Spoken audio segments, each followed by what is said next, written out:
Okay, everybody, so the book that won for our Read Aloud, the one you all voted for, the winner was Escape from Mr. Lemoncello's Library. Yeah, woo!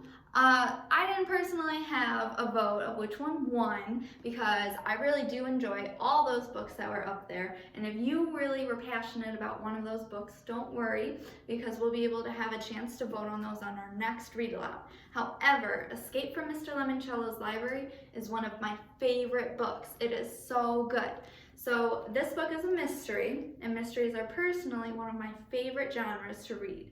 And it's also very interesting because there's all these different little puzzles and clues that us as readers have to figure out. So we, as we read along, get to help Kyle, our main character, figure out all these cool puzzles and tricks and these little games to help him with his adventure.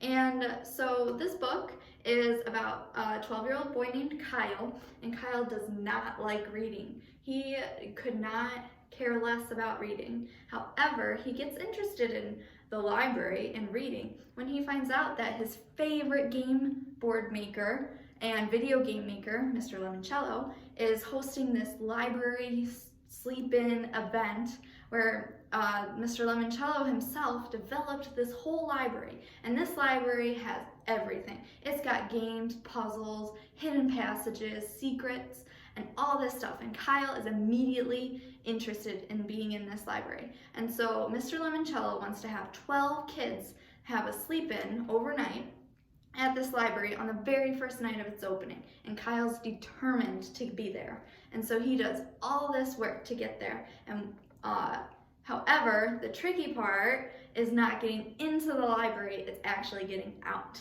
So that's our first piece of our mystery, is kind of getting us wondering, why is he escaping? What is he escaping from? Why can't he get out? And shortly, we will find all this out. So I hope that you like this book. I think you will, and you'll find out shortly. And we are going to read a few chapters a day, and you watch this on your own time. And I think we're ready to get started. So let's read chapter number 1. All right, so we're going to get started with chapter number 1 today. And as I read, I want you to try and read along with me, follow along with the words on the screen, and I hope you like it. Let's see. Escape from Mr. Lemoncello's Library. Chapter 1. This is how Kyle Keeley got grounded for a week. First, he took a shortcut through his mother's favorite rose bush. Yes, the thorns hurt, but having crashed through the brambles and trampled a few petunias, he had a 5-second jump on his oldest brother, Mike. Both Kyle and his big brother knew exactly where to find what they needed to win the game, inside the house. Kyle had already found the pine cone to complete his outdoors round, and he was pretty sure Mike had snagged his yellow flower. Hey, it was June. Dandelions were everywhere. "Give it up, Kyle," shouted Mike as the 3 brothers dashed up the driveway. "You don't stand a chance." Mike zoomed past Kyle and headed for the front door, wiping out Kyle's temporary lead. Of course he did. 17-year-old Mike Keeley was a total jock, a high school superstar.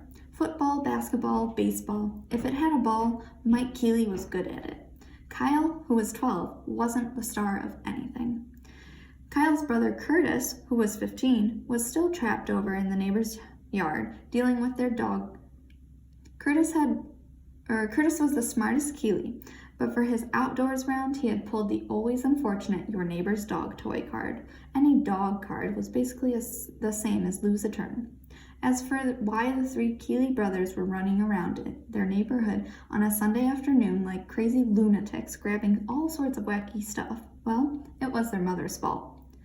She was the one who had suggested, if you guys are bored, play a board game. So Kyle had gone down into the basement and dug up one of his all-time favorite Mr. Lemoncello's indoor-outdoor scavenger hunt. It had been a huge hit for Mr. Lemoncello, the master game maker. Kyle and his brothers had played it so much when they were younger, Mrs. Keeley wrote to Mr. Lemoncello's company for a refresher pack of clue cards. The new cards listed all sorts of different bizarro stuff that you need to find, like an adult's droopy underpants, one dirty dish, and a rotten banana peel. At the end of the game, the losers had to put everything back exactly where the items had been found. It was an official rule printed inside the top of the box and was made winning the game that much more important. While Curtis was stranded next door trying to talk the neighbor's Doberman Twinkie out of his favorite tug toy, Kyle and Mike were both searching it for the same 2 items. Because for the final round, all the players had been given the same riddle card. That day's riddle, even though it was a card Kyle had never seen before, had been extra easy. Find 2 coins from 1982 that add up to 30 cents, and one of them cannot be a nickel. Duh, the answer was a quarter and a nickel, because the riddle said only one of them couldn't be a nickel. So to win, Kyle had to find a 1982 quarter and a 1982 nickel. Also easy. Their dad kept an apple cider jug filled with loose change down in his basement workshop. That's why Kyle and Mike were racing to get there first. Mike bolted through the front door. Kyle grinned. He loved playing games against his oldest brother, or his big brothers. As the youngest, it was just about the only chance he ever got to beat them fair and square. Board games leveled the playing field. You needed a good roll of the dice, a lucky draw of the cards, and some smarts. But if things went your way and you gave it your all, anyone could win. Especially today, since Mike had blown his lead by choosing the standard route down to the basement, he'd go through the front door, tear to the back of the house, bound down the steps, and then run to their dad's workshop. Kyle, on the other hand, would take a shortcut. He hopped over a couple of boxy shrubs and kicked open the low-to-the-ground window.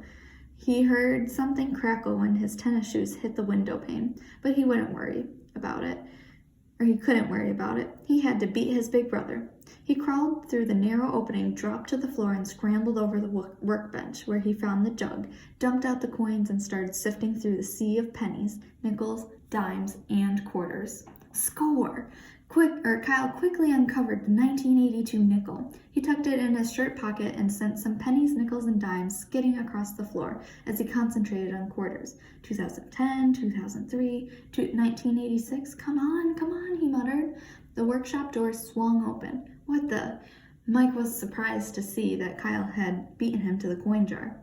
Mike fell to his knees and started searching for his own coins, just as Kyle shouted, "Got it!" He plucked out a 1982 quarter out of the pile.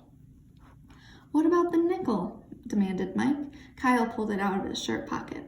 "You went through the window?" a voice said outside. It was Curtis, kneeling in the flower beds. "Yeah," said Kyle.